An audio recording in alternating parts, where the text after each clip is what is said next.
Wholeness, welcome. This is Josh of Integrating Presence, and today I have Julia Marie with me. Julia, how's it going today? Pretty good, actually. I'm celebrating a personal victory, but yay. That, that's cool. We'll get to that towards the end Yep, no specifically. problem. And the standard format here is if I don't know the person well enough, I throw it back to them to introduce themselves. So, who is Julia Marie and what does she do? Well, she's an intuitive medium who is a mentor and a teacher. And my greatest joy is helping people discover how their unique connection to the universe works. That gives me the greatest joy. Yes, I offer readings and consultations and all of that good stuff. I'm an energy healer, but primarily I'm a mentor and a teacher with 30 plus years experience. Very cool. And it does go pretty deep. And I kept this as a maybe a kind of a surprise. We'll see here.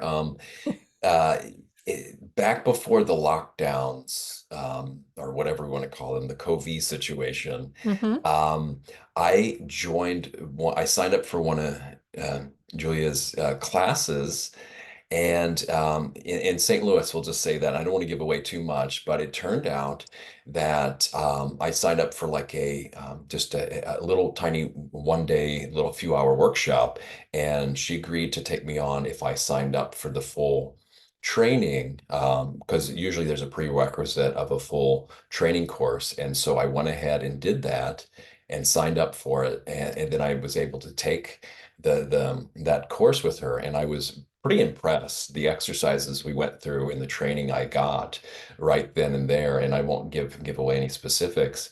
And then it turned out that COVID happened and we couldn't do it in person anymore. And I think if I'm remembering right, my choice was just to forego it.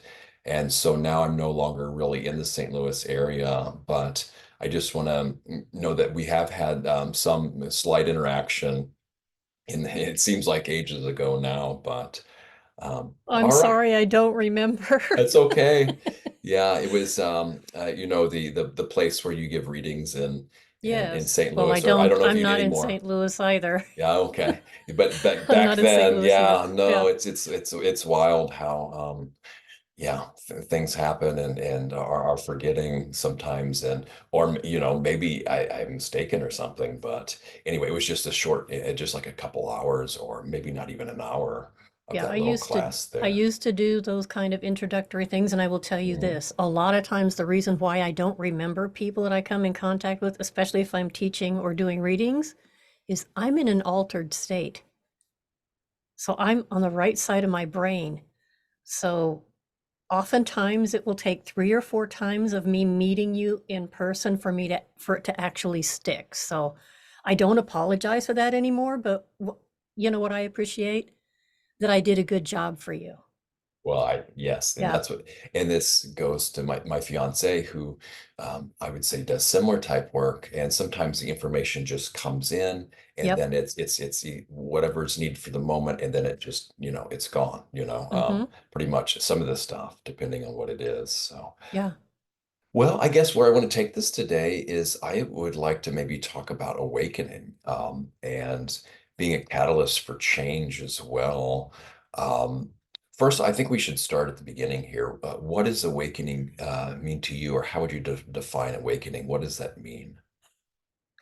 I will say that for me, in its purest form, awakening would mean a shift in one's level of consciousness. And more accurately, it's more of an expansion of one's awareness of what is already existing around us. So that's how I would define awakening. I'm moving from one state of perception to another state of perception, and usually that state is more expansive than where I was previously. Beautiful.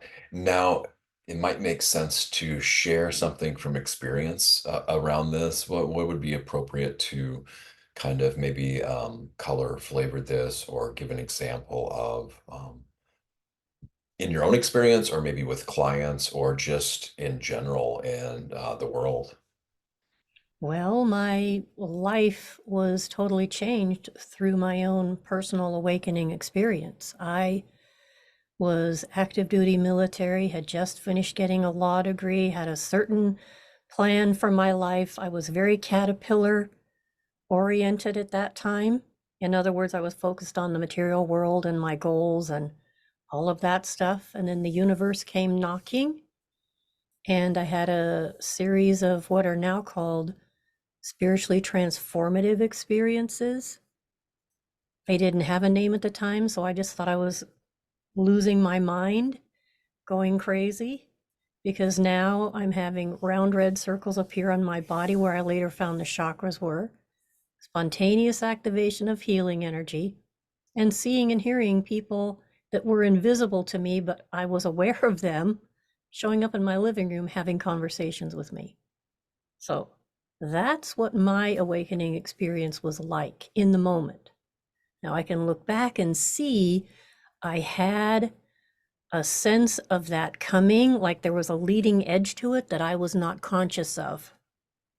In other words, there were intermittent times when I'd have these sparks of awareness, but I thought it was just me being really clever or perceptive. I didn't realize it was actually my intuition. So that's, I would say, awakening process. It doesn't have to change your life in that radical a way. For a lot of people, it is slow and gentle.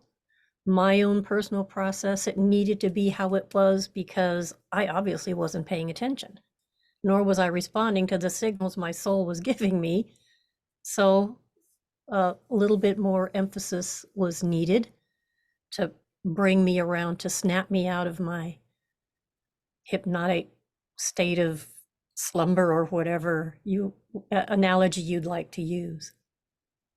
Yeah, and in my experience, I've talked about what I call, or what I've heard called, dark awakenings too, where it's not just all love and light to begin with, and it's actually quite, some of the things were actually kind of frightening and troubling, and then, but I felt a lot of it had to do with my own regress state at the time and Mm-hmm. leading up to that. Not that, yeah. So so that's maybe what I would say around that. Now. Oh, I Mhm. wouldn't call, I want to be clear, I would not Sure. call my experience a Okay. dark awakening.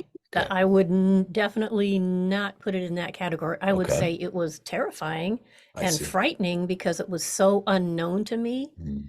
but everything that I experienced was supportive, was helpful, and was encouraging, even though some of the visions scared me. But I wouldn't call it a dark awakening. So I I just see. want to be clear about that. Very good. I'm Yeah. glad we got that sorted. Yeah. Now, the other thing that comes up that I'm also I'm fascinated by, and is discernment. Hmm. So have you ever had beings coming to you cloaked, meaning they appear as something they're not, and you later find out that there's an overlay of they're cloaking themselves to appear not their true appearance, or maybe they can choose whatever form they'd like, and maybe they don't always appear the way they're appearing to other beings, or the way they represent themselves other times. Do you know what I'm getting at here? I do understand the importance of discernment, Mm. and I feel like that is a skill or an attribute that we should all always employ. We should always be discerning about what it is we're engaging with, be it in the physical realm or any other plane. However, I have not personally had an experience of something coming to me looking like it's light and then I find out later it's not. But I am a believer in sympathetic resonance and entrainment and in the power of intention. So I've always said the same thing, that I choose to interact with certain frequencies. That's what I invite into my field. I don't invite anything other than that into my field. Have I had challenges where I've picked up some riders or something along the way? Yes. You notice the change in your energy field and you address that. But if I am going to engage with that which is not seen, and I'm coming from a place of fear, I'm lowering my vibration. Now, is that going to enhance my experience or not? Like attracts like. So if I am intentionally choosing to only access the highest light frequencies that I am able to at this time, then that's what I'm going to receive because the universe is responsive. Ask and you shall receive. Now, again, discernment is important. So I am not going to just willy-nilly hand over my understanding of an experience to someone else's perception, I guess would be the best way to put it. This is helpful, yeah. Um, the the other thing that comes to mind is the astral realm, or what some people call the astral realm. Um, do you see how would you have people when they're dealing with this realm, how to interact in it, or would you see even a lot of the interactions you have involved with this realm, and then how would you go beyond it or outside of it, or what else exists outside the astral when we're talking about these spiritual experiences? I'll be honest, Mhm. I am not uh, familiar with what people call the astral realm per se. I know that when I work, for example, when I'm doing mediumship, I know that I have to pass through that level to get to where I can communicate with people that are crossed over. I know I pass through it, but I'm not aware of it when that happens because my target is somewhere else. So I go to my target and I don't pay a whole lot of attention to anything between me and that target, if that makes any It, sense. it it does, because my understanding of the astral is mostly distortions. So yeah, yeah, So if my intention is to move to the other side of that, then that's where I'm going. beautiful, That's been my experience anyway. very cool. Um, And then before we get into the kind of the change thing here, what would you tell people about that are interested in doing this? Well, either work coming to you as to work with you, to have them get a reading from you. How would they prepare for something like that? Do they need to do anything to prepare for that? And also, if people would want to train with you, what are some kind of like homework or prerequisites you'd recommend for people? And then maybe even kind of an overview of particular things that people could come to you for, what to sample your skills, I guess, and put it, and then also to, if they wanted to train, what would they be learning, and how? Mhm. Okay, so my perspective is everybody's wired the same. So all I'm doing is helping people understand how their already natural connection works. Most of the time, we're receiving information, but we're not aware of it. So all I do is help you become more aware of the signal that you receive the best, whatever channel works best for you, and then you work from there. So I would say, as far as training goes, I am working on putting my intuitive development course in an on-demand format online so people could just go do that, because that gives them the basics of what's intuition, how does it work, how do you identify all that fundamental stuff. And then from there, they can then come and do practice. They could practice using their skill set. It's not about teaching you to be a reader. It's about teaching you how to function with all 10 of your senses instead of just 5 of them. Because for every physical sense, you have a metaphysical match. And most of us are operating only with the 5 physical senses. And occasionally we'll get a hit in our gut or something like that. But we're not utilizing everything we've been given as a human being to utilize as a way to move in the world. So we're walking around half, I don't want to say half human, but half embodied maybe. We'll put it that way. So Good. they can do the online training. I do, the only prerequisite I have is that if a person wants to learn to do spirit communication, they have to go through the intuitive class first, and they have to have they have to be really comfortable with how their equipment works before they come do the mediumship. If they're looking to communicate on behalf of other people in a reading format.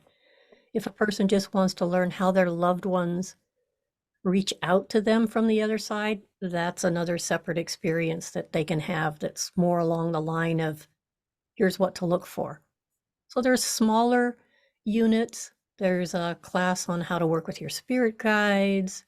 There's a RET, restorative energy technique, fifth dimensional thing, whatever that was activated in me, I am now attuning other people to.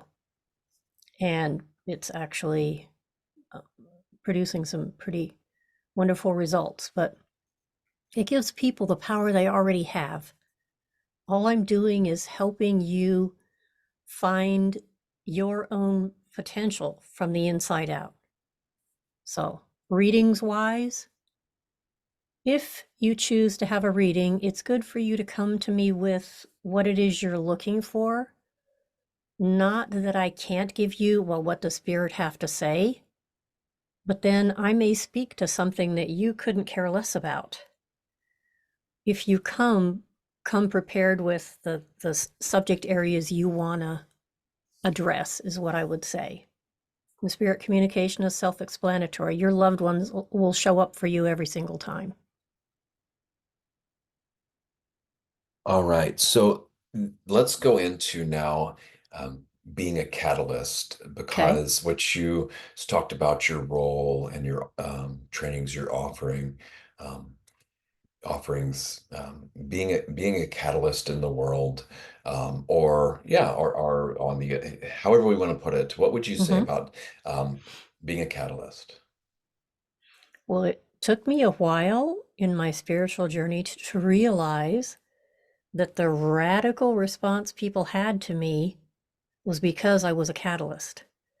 So I know that's my function. I didn't know it in the beginning because people either were magnetized towards me, they would say, there's something about your presence. And I'm going, okay. Or they would run because there's something about your presence. And I used to take it personally. And it took me a while to realize people would come back to me and start telling me stories about how things in their life seemed to accelerate, or things opened up, or stuff started happening. And I realized, oh, so that's probably one of the reasons I'm here, is to catalyze people. So I That actually looked up what a catalyst is. It's somebody that stirs things up. Yeah, it's Yeah. beautiful too. I've noticed it in my experience, maybe Hmm. not quite as much anymore, that sometimes just my presence alone, things I can say will bring up things in people, sometimes that they're not ready to deal with, and also, or they don't have the tools to deal with, even if they wanted to bring it, have it brought up and work with, or maybe they do, but it's not the most pleasant thing. And so, yeah, it is kind of can be, in my experience, and notice it's almost like an accelerator for some. Hmm. And I'm still learning on how to go about, tuning in more, being more mindful of when this is could be helpful for someone, and when it can actually be damaging.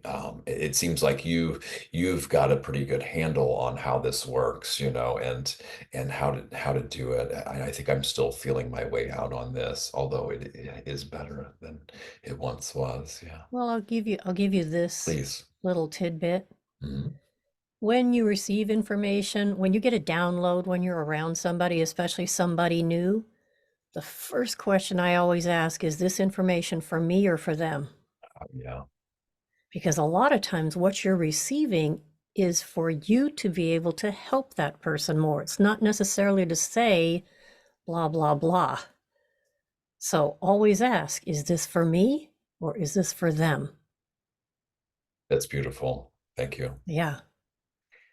Some things I have to just watch what I say as well, just in Yes. general, even if Yeah. it's, if you can kind of intuitively see into how someone is and how they're behaving. And then, sometimes I could say, well, if I just said this one thing, maybe it might spark something, an awakening. But it, oftentimes I've found it's not necessarily, or just how I say it is just as important, if not more important than what I'm saying.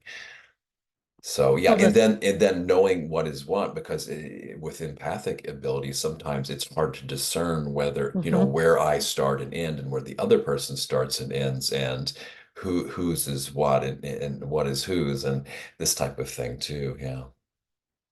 But the thing I will tell you is there have Mhm. been many times where I've known for a fact I was put in somebody's path because I have pieces of their puzzle for them.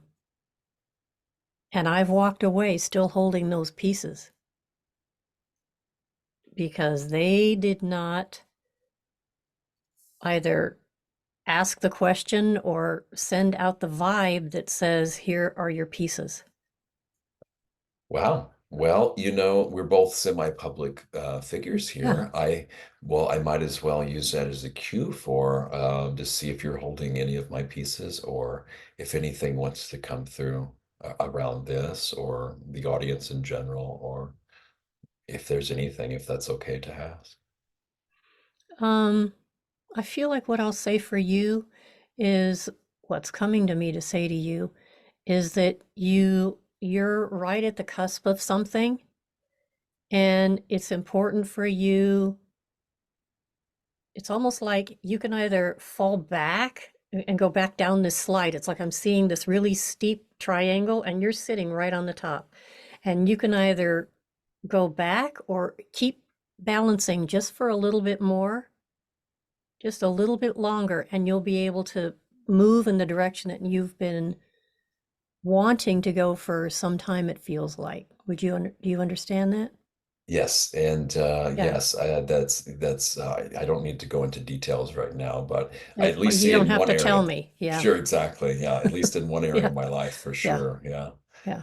Well, cool. All right, then back to the catalyst here, and change. What about, change in the world at large, not just um, on a personal individual level, like we've been talking, but like, is it possible to make well, of course it is, right? But for people who just have this little me syndrome, right? Where they think, oh, I could never do anything, or I'm not good enough. I can only be as good as they. I mean, not necessarily people still caught in that Mm-hmm. inferiority conceit, but Sure. just anybody that even has a degree of self-confidence, and wants to help and contribute to greater change. First off, is that something worth pursuing? How practical is that? And then, are there any maybe steps or guidelines for folks who want to contribute on greater levels to the service of others? Yeah, and change in the world in general, because I know there's, with me, I have a tendency. I I mean, it's safe and easy to not get involved, because at least then I'm not creating more distortions and, potentially messing up. But then if I can contribute and I'm holding back, that's the other end of that coin. So If I were to say one thing to everybody out there, every single soul on this planet right now is here for a reason, and you have a purpose. And your contribution doesn't have to look big, it doesn't have to be large scale. I get it all the time in my classes. What can I do? There's so much going on. What can I do? I'm just one person. You can do your best to raise the frequency at which you vibrate on a daily basis. And as you monitor where you're vibrating or resonating, know that that resonance goes out and impacts the people around you. So if you're walking through your day radiating kindness or compassion, you're making a huge difference in the world without having to say a word. If you want to make a bigger difference, then gather with a small group of like-minded people and broadcast peace. It none of us knows the when or the what that's going to trigger our expansion. I would say to everyone who thinks the collective awakening is tomorrow, be patient. Many of us that are listening to this podcast right now are not going to be living when that finally happens. We still have a long way to go, but remember that you're here for a reason, and there are other people that are also here for that same purpose. None of us Be- are alone. Beautiful. Yeah. Now, as far as that general awakening Mm-hmm. is goes, are there anything we can do to contribute to that? Because some people, it seems, they don't want to awaken. They just want to stay in a comfort zone, right? And not really do anything other than, whatever they need to be in their comfort zone more instead of less. And now I get it. Some people are so stressed out, it actually Mm-hmm. helps them to be more in a comfort zone. And awakening doesn't necessarily, um, you know, is awakening not all the time, as far as I feel, is synonymous with exiting a comfort zone. However, so what can folks do if they're called to um, contribute to more of a mass awakening on the planet? Well, first, I would say, just like I tell everyone when I do a group presentation, I am not here to convert or convince. I'm here to share with you my perspective. So hold that in your mindset. When you become aware of more than you were aware of before, that does not mean you have to go around and convince everybody in your environment this is the new best thing. They will they will shift or they will fall away based on the resonating field that you create with your awareness. Be the frequency, and that frequency will do the work. You don't have to say anything. You'll find people that may be in your friend circle that start to get drawn to you and want to talk to you about this stuff, but they don't know why. That's your opportunity to say what's going on in your world. So, one person at a time. That's beautiful, and it's a Yeah. good reminder to where I was trying to go and talk to people that weren't Mm-hmm. interested or are ready even, and it is ended up causing more harm than Mm-hmm. good for a while. So Yeah. I like this advice, this wisdom you offer and share here, and so that leads me to the next thing is. If people want to kind of continue on their awakening journey, are there what types of exercises and material, what would you recommend for folks to continue on their awakening or maybe accelerate, or how should we look at that? Encouragement, support, progression forward on this, balance as well. The first thing I would say is if you give the universe 5 minutes a day, 5 minutes a day, not even 15. You don't have to go sit in meditation for hours. 5 minutes a day in a quiet place, same time, 5 minutes a day. All you do is focus on your breathing, focus on your breath, in and out. Do find some breath work formula that works for you, that calms your mind.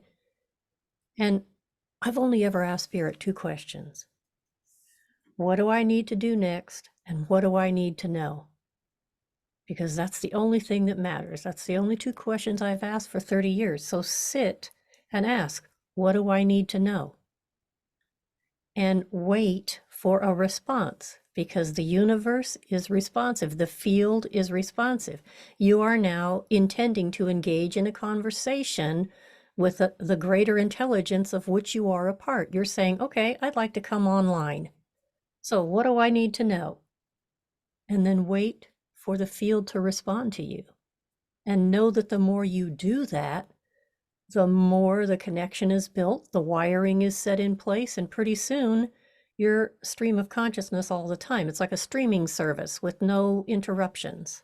Literally, you will eventually come to a place where that aspect of your being is all the time running in the background. You don't have to strain to connect with it because you've built the connection. That's Second, beautiful. second Go thing ahead. would be walk through your world and pay attention. Pay attention. Let's say you're driving and you've driven down this neighborhood. Well, maybe start paying attention to the houses and notice the things that you have never seen before. You're going to be shocked because your human mind fills in the blanks. So most of us go through life not even realizing what we're walking through or being in. So those would be the two things. Sit for 5 minutes and pay attention every day. And treat it as an experiment. You're collecting data. It's not about being right or wrong. You want to find out how your connection works. So be curious. Beautiful, and I couldn't agree Yeah. more with this stuff. Early on in my meditation practice, I would ask these questions, and then part of the process for me was getting comfortable not knowing as well, or Mm-hmm. when the answers didn't come and I got Yeah. frustrated. So how am I with that? And then sometimes I would get answers, and it would be, somewhat satisfying, but it would only give part of the answer, and a lot of times it led to more questions. But then I was okay with that. And a lot of times I'm okay with just asking the question, not Yeah. demanding an answer or needing an answer. If it's needed, it will come. If it's not, or I'm not ready, well, then that's okay. I was just engaging and curious, like you're saying, by asking the questions, internally, of course. And Yeah. I love this thing about paying attention too, because just gave a brief talk the other day that I heard somebody else say about participating fully.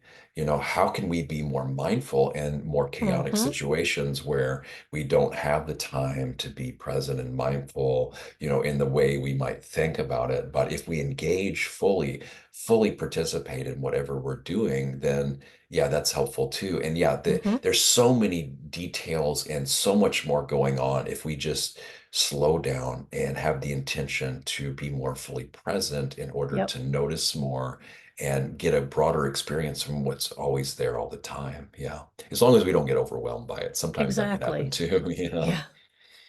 All right. Well, this has been a fascinating and lovely conversation. Would you like to tell people where they can find you online, any events or trainings that you might have coming up, other than you mentioned, your books, how people can work with you, any of the stuff, anywhere else you want to draw people's attention to, and then what message would you like to leave the audience with? So where they can find me is juliamarie.us. Really simple. If they want to hear samples of my podcast, it's Evolving Humans podcast, and they can find that on Buzzsprout. And the book just drops today. It's Signals from My Soul, a spiritual memoir of awakening. And in that book, it's the story of an ordinary woman's extraordinary experience of awakening. I share not only my story, but I give you principles that they gave me to live my life by, and suggestions throughout the book that will help you live a more aware life. So it's actually, you get a twofer. You're also getting some practical things that you can do and apply and think about. As far as trainings coming up, February, I'm going to be doing an altered states workshop. So that's 4 weeks. It'll be in the newsletter, which they can go on the website, fill out the little contact form and get added to the newsletter list, they'll get a free 7 intuitions hacks book for their troubles. And I think that about does it. And then as far as what message would I leave them with? I would say not only are you not alone, you are more supported and appreciated and valued by those that you cannot see than you can have any understanding of. There are beings standing, waiting, hoping that you will ask them to help you. So please don't forget to ask for help. You will receive it. The universe is responsive. It will work with you. The universe will meet you where you are and patiently and gently lead you to where you need to be in order to realize your fullest potential. And you carry all the answers within you. It's not outside. You have everything you need inside. So that's where you need to go to look. Beautiful. Well, thanks so much for joining today, and may all beings everywhere realize awakening and be free. Bye now. Bye bye.